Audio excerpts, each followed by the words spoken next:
Welcome back, guys. Sorry, last week the video cut, so because my explanation was so long and lengthy, I split it up into two videos. So here we go.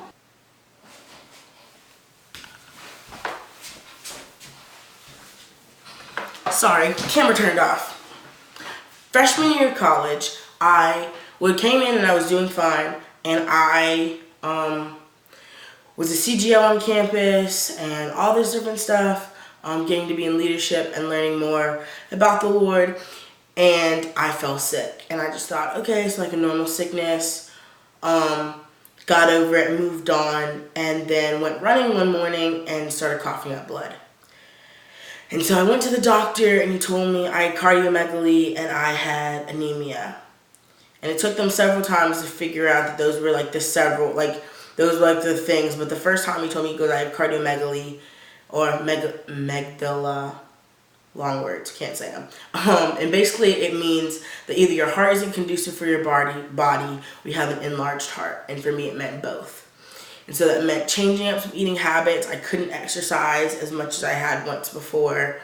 It meant a lot of different changes for me and my life. And at the same time, I was losing control of my motor function. I couldn't, I would shake all through the night in my bed and not be able to sleep. I couldn't walk really. I couldn't really put weight on my hands. I would shake 24/7. And that's when they figured out that I was anemic, because I was losing different functions of my body, and they couldn't figure out what type of anemia I had. All they knew was that it had run in my family, because my mom had it when she was younger, but they couldn't figure out what type I had. But all they knew was that if I didn't eat every 3 to 4 hours and I wasn't on a specific diet, some part of my body would crash. One time I went completely blind and I couldn't see where I was going.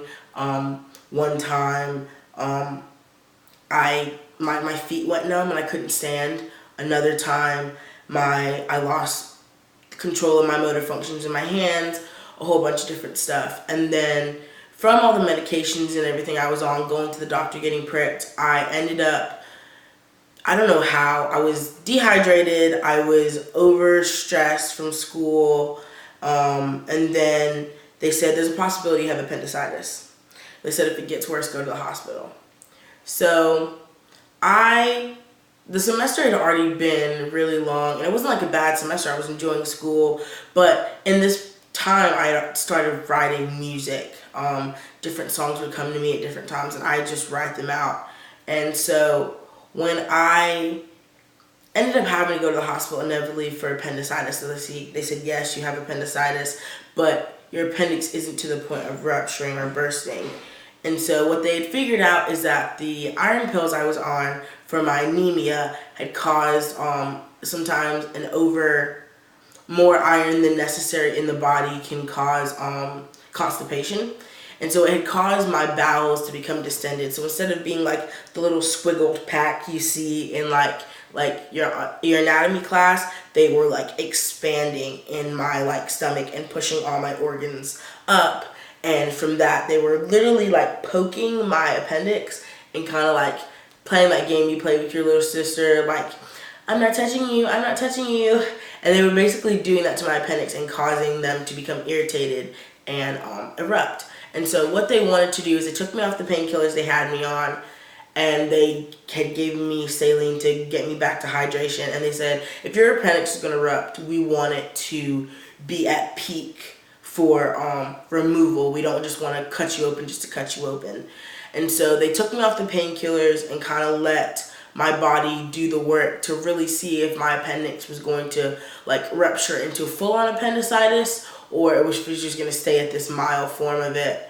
And they gave me something to relieve, to bring my bowels back into subjection. And I still remember it like it was yesterday. I was a part of a ministry team at the time, and we were supposed to be doing all these different things, and we had different performances, and I couldn't do any of them because I was always in the hospital or always at the doctor.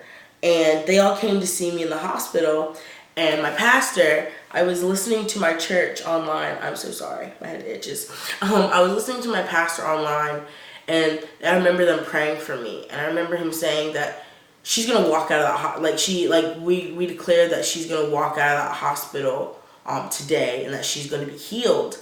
And I was believing that. My ministry team was believing that.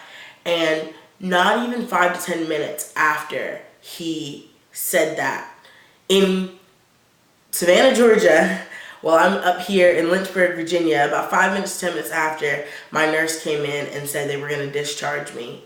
But not only that, but over the course of being in the hospital, my anemia had rectified itself. My blood was back to normal. At first they thought it was because I was dehydrated, but I was hydrated. They rehydrated me and tested my blood again, and my blood had gone back to normal. I was no longer anemic. My doctor came in, my surgeon came in, and he was like, "You said you had cardiomegaly, right?" I was like, "Yes, sir. Like, I was told that. I've been working to to keep it under control." He's like, "Well, I was looking at your scans and your results, and there's no indication that that's there anymore, or that it's a problem for you. Your heart is normal.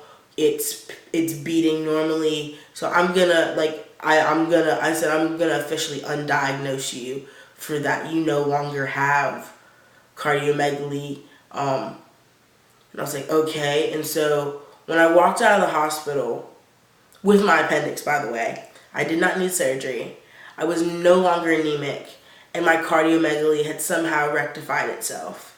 And so they kept me under observation for about a week or two after that, just to make sure everything was good. I didn't need to come back for my appendix to come out, but that was the last time that I went to the doctor. And the funny thing was, at the time I had written a song, and it was basically about like the Lord covering you and bringing you through.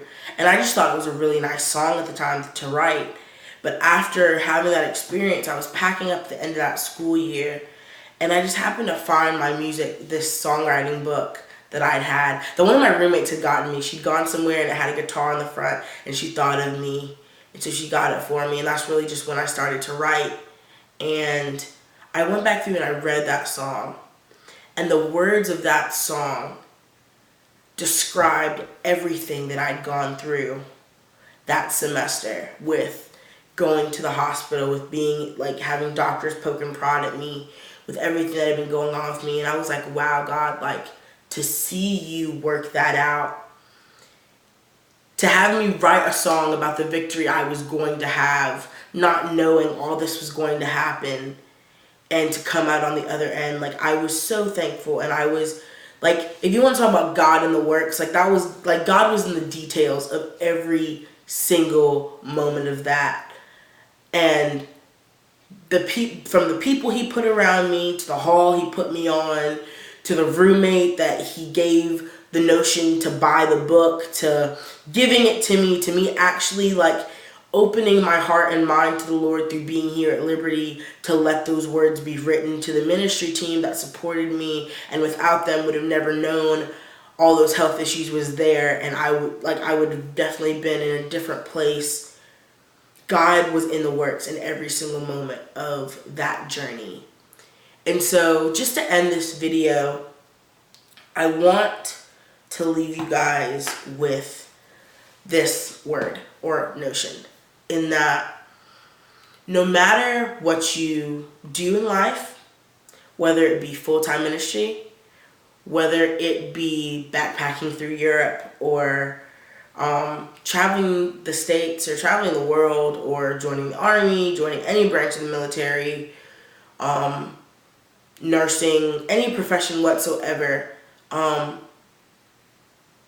no longer should we use the phrase, "the devil is in the details," because he has no authority over us as we have surrendered ourselves to the will of the Lord, and we have brought ourselves under the umbrella of the new covenant. And so he has no power. He is the power we give him, and I choose to give him none. He has no authority in my life, and I refuse to give it to him. And I suggest you do the same, and I suggest that you remember that God is in every detail. Good or bad, happy or sad, there's a purpose and a plan to use that moment for his glory. I could tell you many stories in my life, many stories from the lives I've gotten to experience and live with other people as I've grown up, that that phrase, the devil in the details, is so false and it's so catty for us to give him any control or power over us at all.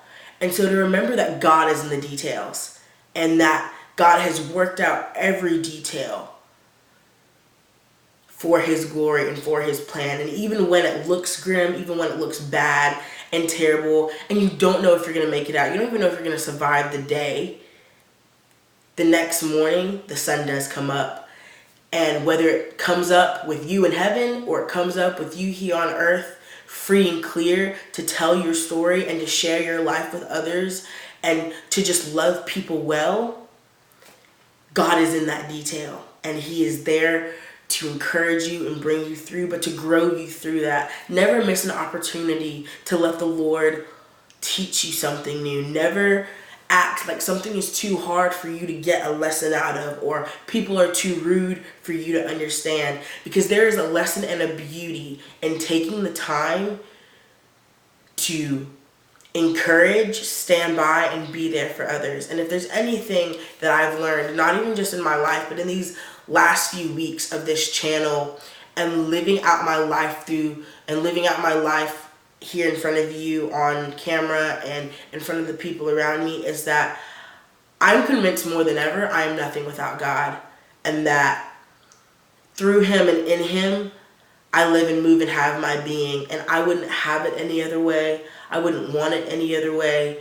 And continuing to learn and to grow in that has been so vital. And I know a lot of what I'm saying is probably repetitive from the last 3 to 4 weeks of videos that I've done, but it's so true. And if there's anything that I would want someone to get out of this, is that every life, every person, every moment you go through is a lesson to be learned and a chance to share love and grow in your understanding of love and observe love that can be shown. And you should take it. You should, with open arms, embrace the Lord and his truth, and with a cautious eye, view the world. And I say it that way because that's where we find our ministry moments. That's where we see the Lord really take on that glorified presence in our life, is when we can put ourselves aside and say, for your glory, Lord. As a matter of fact, I'm going to sing that. Someone asked me to sing something last night, and I ended up singing this, and I just feel so led to sing it right now, so I'm going to sing it. Probably not the whole thing, but I'll sing most of it, or try to. For your glory,